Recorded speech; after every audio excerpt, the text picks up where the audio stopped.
Alright guys, so today I'm doing a video on the Springfield Echelon. I finally decided to try another platform.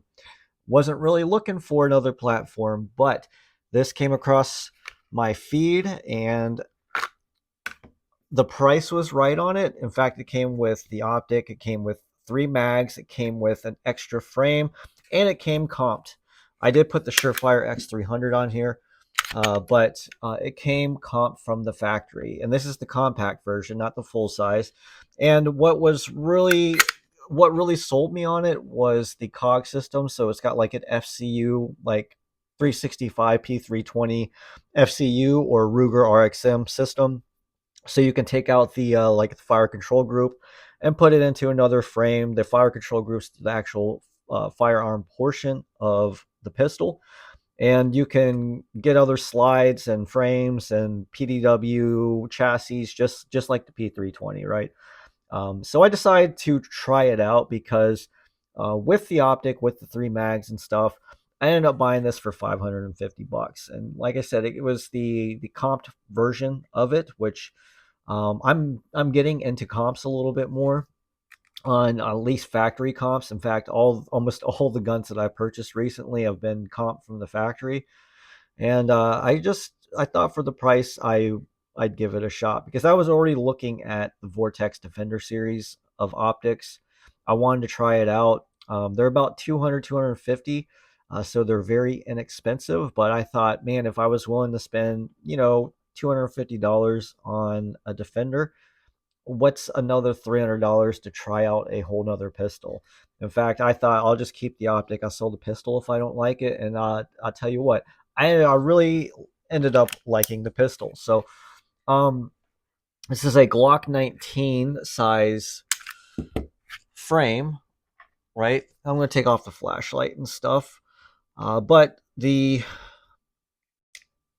it's an interesting concept. I kind of see more pistol manufacturers going that route, and I'm not mad about it because it gives you a lot of options. The only thing that I really dislike is the aftermarket.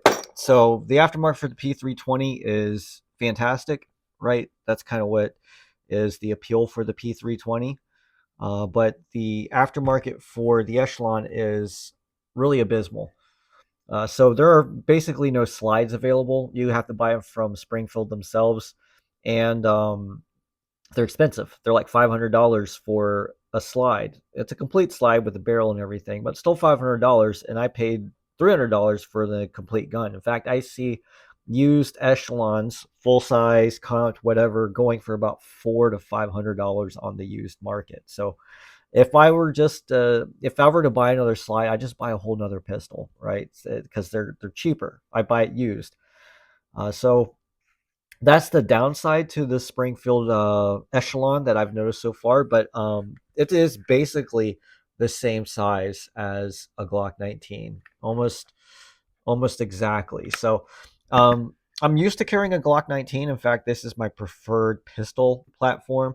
Not just Glocks, but the Glock 19. I carry the Glock 19 more than anything else.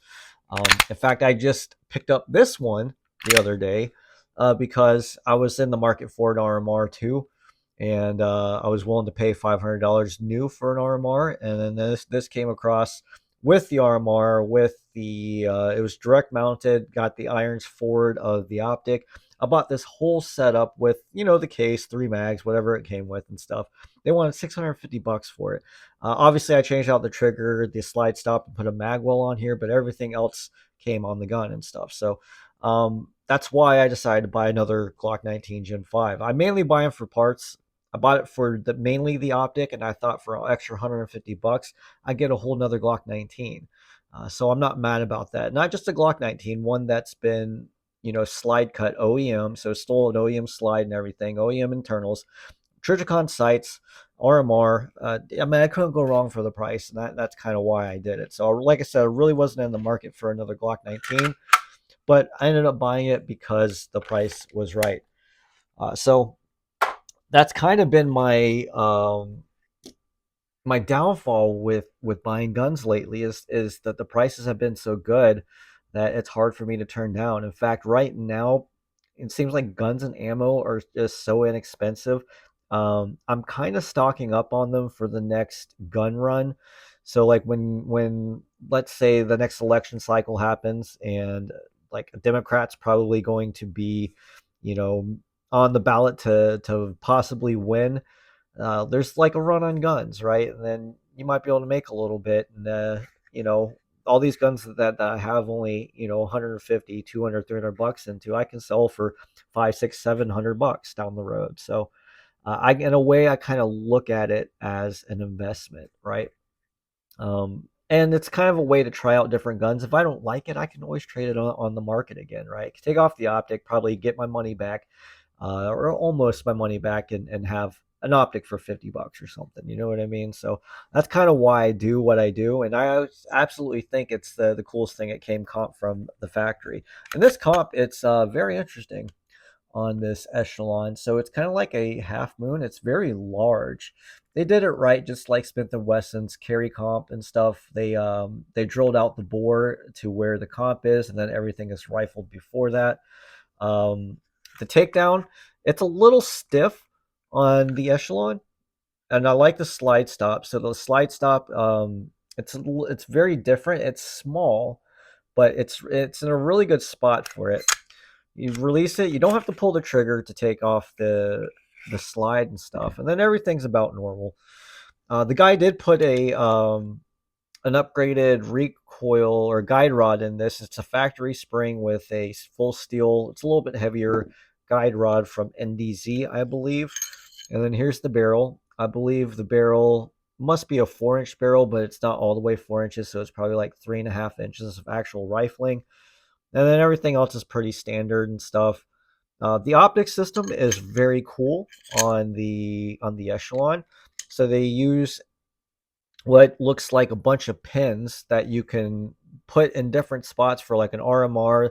Obviously, this is a Delta Point Pro. The only thing that you can't mount to this is an acro footprint. You'd have to get a plate for that, but it's basically compatible with every optic on the market, and it's direct mounted. So how they have this set up is no matter what optic you're basically running, it's going to be direct mounted to the slide, which I think is really cool because it co-witnesses with the sights.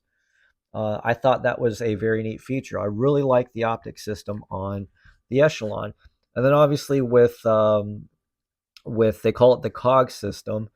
You I'd have to drive out this takedown pin, not drive it out, but it comes out. You have to kind of work it out, and then you kind of have to push and maneuver the cog system out of there, and then you could just change basically your fire control group and put it into a different frame. The guy gave me a full size frame with this because he was going to build like a P320 full size with the slide a little bit shorter because the full size frame comes out to about here. So the slide went in here, and then he was going to buy a threaded barrel and comp it and stuff. But I'm like, why would you do that if you already have it integrally ported, but or integrally comped anyway? But that's what he said he was going to do. That's why he had an extra frame that really doesn't fit. But it does work. Like I put the slide on the frame and put the cog in the frame, and it works. So even with this slide shorter on the frame, it you still have lock back. It still cycles and stuff. So I didn't shoot it, but I tried an empty mag and stuff, and everything worked on it. So kind of an interesting system and stuff. So I think Springfield did a good job on this. If you're in the market and you've never bought a pistol before, I could see maybe getting into this. It's not a bad system. Like I said, the optic system's really good on it. The sights are good. I like the front. Hold on. I like the front sight. It's a high vis yellow sight. I think they're night vision. It's tritium at least. And then it's got the U notch. I'm not a big fan of the U notch on the back, but it does work. Um, the magazine release, it is a steel magazine release. It can be easily changed by driving out this pin right here. It is fully ambi. So what I find interesting is sometimes because I was used to shooting HKs for so long, I find myself using my trigger finger sometimes to drop the mag, because that's how I would do it on my H and Ks, because I used to run a P30L, P30SK, VP9, VP9SK. I ran those for a long time. I really liked that platform for a while. And so it's fully ambi out of the box. You don't have to change it. It's not reversible, so you can release it from that side. You can release it from that side. You have the slide stop, slide release on your left and your right side. So full ambi, if you're a left-handed person or you like to shoot off-handed every now and then, it's kind of a nice little bonus. Trigger's not terrible, right? It's a polymer trigger, and I've got a Overwatch precision trigger ordered on the way. I've also got a Sharps Brothers OD Green aluminum frame on the way for this. But it's got a trigger safety. There's your take up. So not a whole lot of take up. It hits a very defined wall. As I'm putting pressure on this, I'm not really feeling any movement. A little bit of creep there, and then it's a pretty nice break.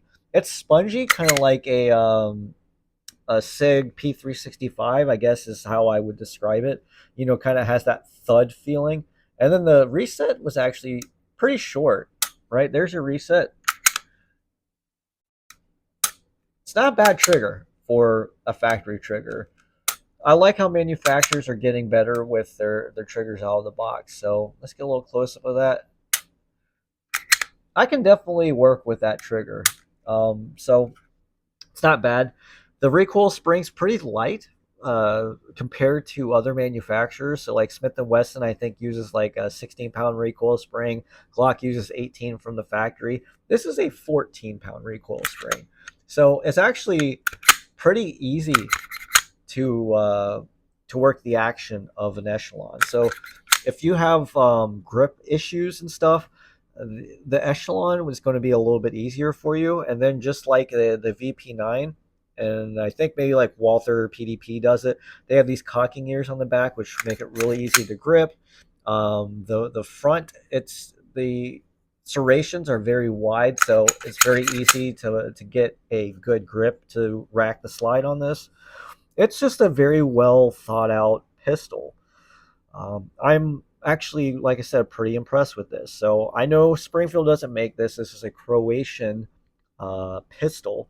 You can change the back straps. They make mag wells for it. What I did notice about these Echelons are they have small, medium, and large frames for their compact and their full size. So when you get their compact, I think it comes standard with their small frame. So it's the thinnest of the frames, and I have pretty small hands, so I like thinner frames anyway. But if you have larger hands, they do make grip modules of like the same frame in a medium and large, and then they have changeable back straps that you can put out too to make the grip a little bit wider and stuff for you. So very customizable. The grip frames are about, I think, $60 a piece, unless you're getting the aluminum one from like Sharp Brothers, was it Mischief Machine and Icarus Precision. You're looking at about $400, $350 for those grip frames. I wanted a little bit heavier frame. I like all metal and stuff. I like nicer things, so I decided to go ahead and buy the Sharps Brothers grip frame for it. But you don't need to do that. This runs very well straight out of the box. I don't know. It came with mine came with 3 mags. I don't know if it comes with 2 or 3 mags, but mine came with 3 mags because I don't know if the previous owner bought an extra one. He put 2 extensions on it. I know another cool thing about this Echelon is that from the factory they give you 2 extensions to put on your magazines, and they give you like 2 regular base plates too if you don't want to run extensions. So they give you the option out of the box to run, an extended mag, which is kind of cool. But these are only +3 extensions, so this only holds 18 rounds, which I'm still not complaining, especially from the factory and stuff. And these seem to be well-made magazines. I don't know who they're made by. I haven't had any issues with them or anything, but the compact one is just standard 15 rounds. Obviously, this is the extended mag. But that's all about I got to say about the Springfield Echelon. I do want to touch on the optic because I've been very impressed with these new Vortex optics, and I was a little apprehensive about buying them because I have not been impressed with Vortex's previous endeavor into to the pistol optic market. With their Venom and Viper series, they were absolute trash. The refresh rate sucked on them. They were cheap. They look terrible too. The only saving grace of the Vortex optics, the old ones like the Venom and Viper, were the warranty, the lifetime warranty that Vortex offers. And these new Defender series, because I got one of each now, so I bought this and decided to put a Defender CCW on it. I also got the CCW enclosed and the regular ST enclosed too. And I got to tell you, I think these Defender series are going to knock Holosun off the budget red dot market, right? I still think people are still going to buy Holosuns, but man, for $250, these are really, really good. Really good. They got a nice grip texture on the front of the lens right here, so you can rack them and stuff. It's a little recessed into the lens. It has a shake awake feature, so it'll if you put it down for 5 minutes, it'll shut off. When you pick it back up, it'll automatically turn back on. It also turns off automatically after a certain period of time. It's got it gets really really bright too, extremely bright. I've been really really impressed. The buttons feel good. The If I do have one complaint, it's the windage and elevation don't feel as crisp as some of the other optics I use, like an MPS and Acro, some of my Trijicon optics. That would be like maybe my only complaint about the actual optic itself. These are top loaded batteries, so it's a 2032 on the top, which is kind of nice. You don't have to take off your optic and re-zero it in order to change out your battery. Same goes with the CCW version, but these are 1632, so it's got a less energy output on the battery, so battery's not going to last as long. So I personally think that the Vortex Defender series is probably the best budget red dot on the market. Plus, you got Vortex's incredible warranty, which I've used before, and they're absolutely stellar. Their customer service is stellar. So I'm really glad that Vortex upped their game on the pistol optic market. I've seen a lot of gun tubers running these and talking about them, and I don't know if they were just shilling for them, but I actually think they're really good optics. I think they're the best sub, $250 optic on the market that you can buy. I still love my Trijicons, but man, if I'm looking for something a little more budget friendly, these Defender optics are seem to be really good, and they're good looking. Like that to me. Like if an optic doesn't look good on my gun, like I care. Some people don't, but I care. But these are just damn good looking optics, in my opinion. They seem to be well made, nice thick aluminum and stuff. They're not shiny like Holosuns. So Holosuns have a very shiny outer housing and stuff. These are very subdued and matte. So I mean, they got a lot of good things going for it. And Vortex actually sends a shit ton of screws for everything, and they actually name their screws. Like this is for this pistol manufacturer, this is for this pistol manufacturer, this is for this optic. They're very um, involved, and they list their screws for their optics very well and in their boxes and stuff. So, but I'm running this Echelon for about a week now, so not long. I've only taken it out once. I've been running it in this this Filster Floodlight 2, which I've run my Smith & Wesson M&Ps out of as well. And I've been really liking this pistol. The ergonomics are good. The trigger is not bad. Um, it's got a good concept and stuff. I just hope the aftermarket catches up a little bit. I hope like more people start making slides for these, more people start making frames. I know there's one manufacturer making a PDW chassis already for this, but I'm not a big fan of it. I'm going to hold out and maybe see if Flux makes a PDW chassis for the Echelon. But there's a lot of promise in this pistol. So if you're looking for like a pistol platform, I mean, I can honestly recommend it. It's good, but honestly, if you want my honest opinion, if if you pick a flagship like polymer frame striker fired pistol from like a name brand gun manufacturer, you'll probably be all right. Like CZP 10Cs are great, Smith and Wesson M&Ps are great, Glocks are great, um, Walther PDPs are great, Springfield Echelon is great. Like you're not going to have a problem with any of those. Notice I didn't say the P320 because I have questions about the P320, but if you didn't have the ADs and stuff, that platform would be great. Um,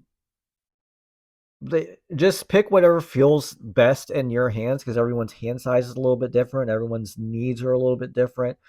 Some people don't like to run optics, so the optic cut might not be as important to you.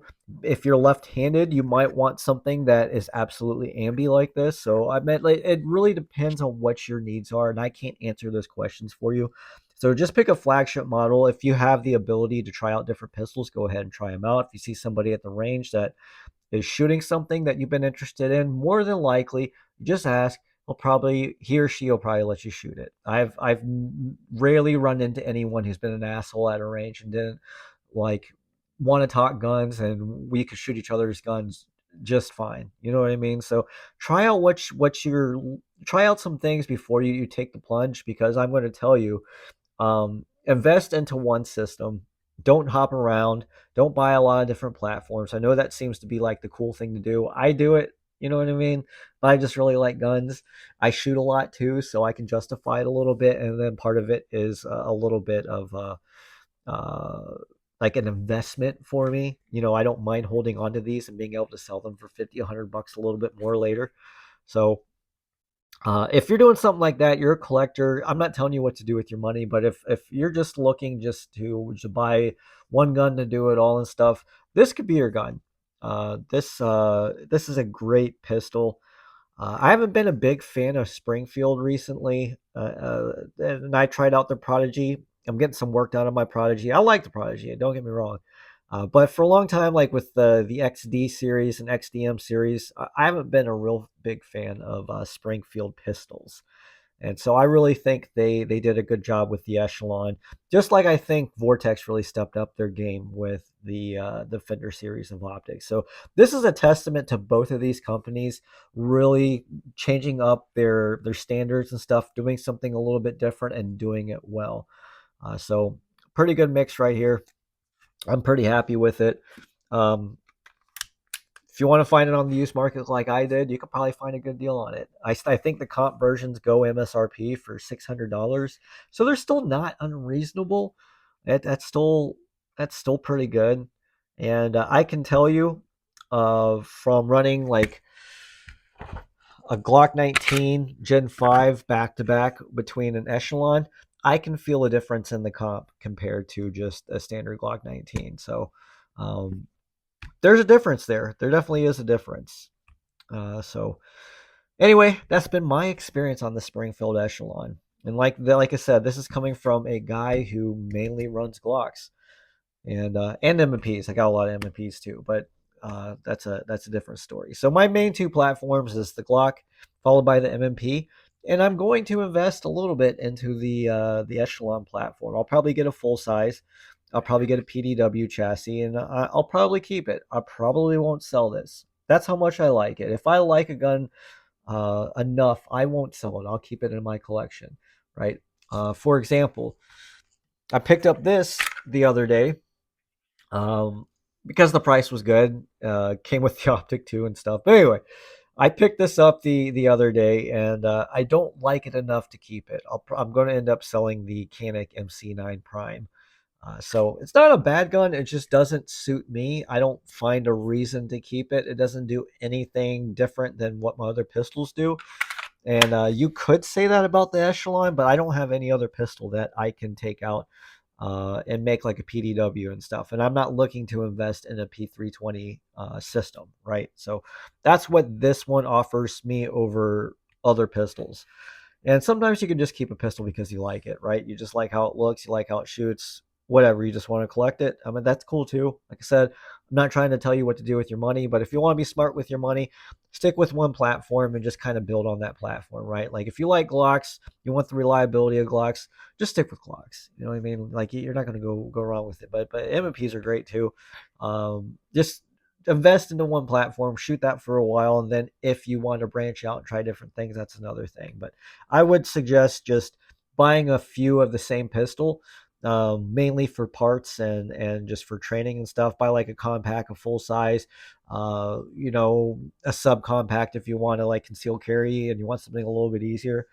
Do something like that and then branch out if you want to do that. But jumping from platform to different platform, trying to uh, find the next latest, newest, best thing, it's not really that much different, guys. It really isn't. Are there features that are different on each pistol? Absolutely. But when you're shooting at like 7, 15, 25 yards with the pistol, they're really all about the same. I shoot pistols, at least semi-auto, polymer frame, striker fire pistols, all pretty much the same. It doesn't matter what manufacturer it is. Grip angle is a little bit different on the Glock, but I just like the simplicity of the Glock. Like if I break an extractor, I can fix the extractor on a Glock. If this extractor broke, I could probably figure it out, but I'm not well versed in it, right? So, but that's the difference, guys, and that's my experience with the Springfield Echelon. Are you guys thinking about picking up a Springfield Echelon? What do you think about the new Vortex optics too? Like I said, I'm really impressed with both of them. I think they're really good contenders on the market. I'm glad we have the options now, and that's my video, guys. Thanks for watching, and join me next time.